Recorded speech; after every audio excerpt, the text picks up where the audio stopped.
May nangyari sa amin ng pinsan ko.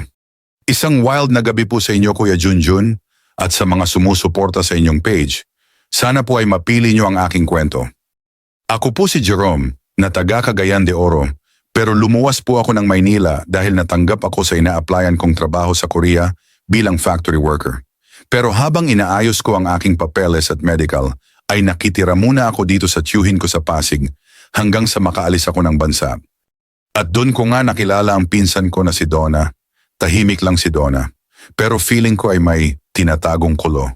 Madalas dalawa lang kaming naiiwan sa bahay kasi nagtatrabaho ang tiyuhin ko at madalas gabi na kung nauwi.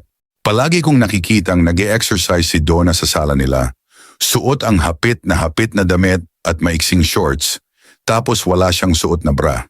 Kaya pag pinagpapawisan siya, ay bakat na bakat ang malapakwo niyang hinaharap, Kuya Junjun.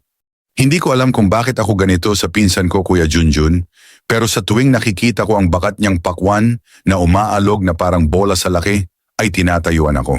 Tapos naka-boxer shorts lang ako sa bahay, kaya bakat din pag tinayuan ako. Minsan nung nag-e-exercise si Donna, ay nahuli niya ako na nakatingin sa kanya at hindi ko alam nakita pala niya ang bakat at nakatayo kong espada. Tinawag niya ako at medyo kinabahan ako baka kung anong sabihin niya sa akin. Ngunit tinanong niya lang ako kung gusto ko ba daw sumabay mag-exercise. Sabi niya ay mag-umpisa daw ako sa stretching para magising ang mga muscles ko. Tinulungan niya ako mag-stretching. Nakatayo si Donna sa likod ko habang inaangat niya ang dalawa kong kamay pataas, pero ramdam na ramdam ko ang pakwan niya sa likod ko. At sinabi niyang wag kong ibababa ang aking kamay. At unti-unti ay bumaba ang kanyang kamay sa aking bewang at dahan-dahan niyang ipinasok ang kanyang kamay sa aking shorts. Nagulat ako dahil hindi ko akalain na gagawin yun ng pinsan ko sa akin, pero sabi niya na matagal niya na akong nakikitang nakatitig sa kanya pag siya ay nag-e-exercise.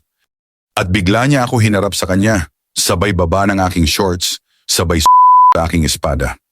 Wala na akong nagawa kundi damahin ang sarap ng kanyang Napasandal na lang ako sa pader dahil ang tindi ng pinsan ko. Sa galing ng pinsan ko ay ugan na ako ng sobra.